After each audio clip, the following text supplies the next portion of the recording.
raise the concern. Nothing prevented you from writing a letter within the last 2 days or reaching out to the White House before this. Now you want me to be clairvoyant and read the White House's mind and write a letter before they tell us something? Nothing prevented you from seeking these materials from the White House is known for months, Mr. Chairman, for months. I'm not a mind reader. I don't know What's up, Patriots? Welcome back to Red, White, and Truth, the channel where we cut through the nonsense and stand tall for the Constitution, for common sense, and for America first.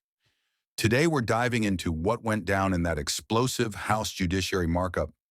Yeah, the one where Jim Jordan and Adam Schiff went head-to-head over a subpoena and White House communications. And let me tell you, if you missed it, you missed drama, swamp style. Order who seeks recognition. Gentleman from California is recognized. Mr. Chairman, much as I don't like certain parts of the Mazur decision, it clearly applies in this case, and the committee is required to engage with the White House in order to seek an accommodation over materials held by a private party, as they were in the Mazur's case, and seek to resolve this with the White House. So I would ask unanimous consent that we enter into the record your correspondence to the White House. Objection. Seeking to engage them to resolve this. And I thank the chairman for not objecting. Can you produce that correspondence to the White House asking for accommodation on these materials you've sought by this subpoena?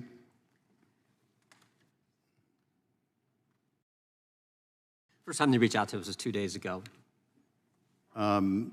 Yes, and of course the author expressed the concern that these materials may implicate interests of the executive. I think that was weeks ago. But having admitted without dissent your correspondence to the White House, can you produce that for us where you have sought an accommodation, where you've sought to work this out with the White House? Can you share that with us since that is now part of the record? Well, I thought you had it. You wanted to enter it into the record.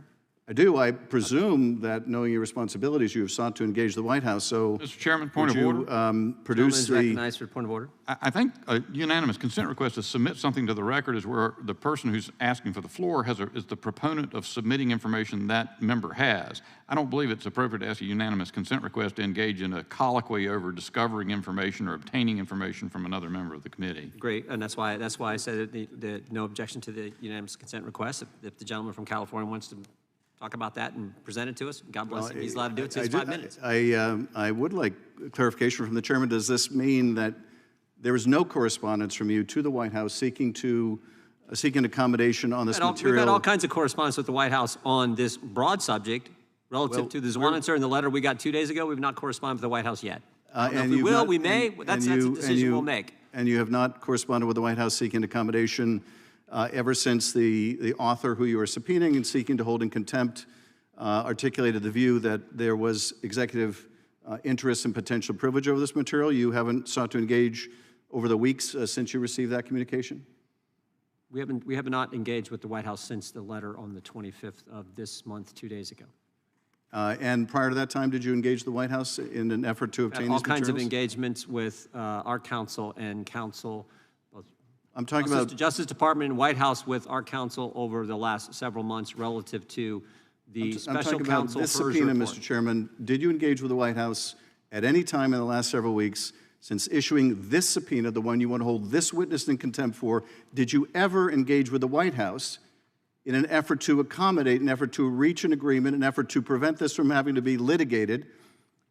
Did you ever write any correspondence, make any call to the White House seeking to engage, seeking to get these materials that you're seeking from the author instead from the White House? Did you ever do that, Mr. Chairman? We're seeking documents from a private individual who, I might add, tried to destroy the evidence. I guess the question is, I guess the answer is no. Since 2 days ago. The answer is no. The answer is since 2 days ago, I'm not asking the question about since 2 days ago, although nothing prevented you. That's when they first raised the concern. Nothing prevented you from writing a letter within the last 2 days or reaching out to the White House before this. Now you want me to be clairvoyant and read the White House's mind and write a letter before they tell us something? Nothing prevented you from seeking these materials from the White House is known for months, Mr. Chairman. for months. I'm not a mind reader. And, I don't know what I thank you for making a very clean record for any court that will look at this, that you gentleman from never North Carolina sought an said accommodation months ago the at White House all could have raised the to concern, to and they obtain these didn't. documents. Because your first move, of course, is to go right to contempt. Ironically, of course, for a chairman who was in contempt of his own subpoena. Point of order, Mr. We're still Chairman. waiting for you to testify and meet the obligations of your own subpoena, Mr. Chairman.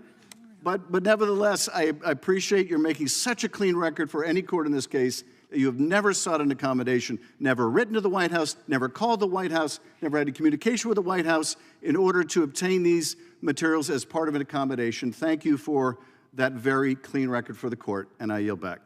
Gentleman yields back. Who seeks recognition? Did you catch that? Adam Schiff, yes, the guy who lied for years about Russian collusion, has the nerve to question Jim Jordan about process and transparency. You can't make this stuff up. Schiff wants to act like the guardian of justice now? Please. This is the same man who ran secret basement hearings and pushed phony impeachment after phony impeachment. Exactly. Jim Jordan made it clear. There has been communication with the White House. Now, maybe not as much as Schiff would like, but let's be real. When the executive branch is involved, there are serious constitutional questions. Executive privilege exists for a reason, folks. Our founders put checks and balances in place to prevent exactly the kind of overreach Schiff wants. Let me tell you what this is really about. Democrats like Schiff are trying to turn oversight into a witch hunt. Again, they're obsessed with subpoenas, not for truth, but for political theater. They don't want accommodation. They want to weaponize the committee. If they cared about transparency, maybe they'd investigate the real corruption we're seeing out of the Biden White House. But no, that's off limits to them. Schiff's performance today was nothing more than a desperate attempt to score political points. And the media will eat it up, because as long as they're attacking Jim Jordan, a true fighter for liberty, they're happy. Now, I'm not saying the committee is perfect, but Jim Jordan is doing what a real chairman should do, standing up for constitutional authority and refusing to cave to political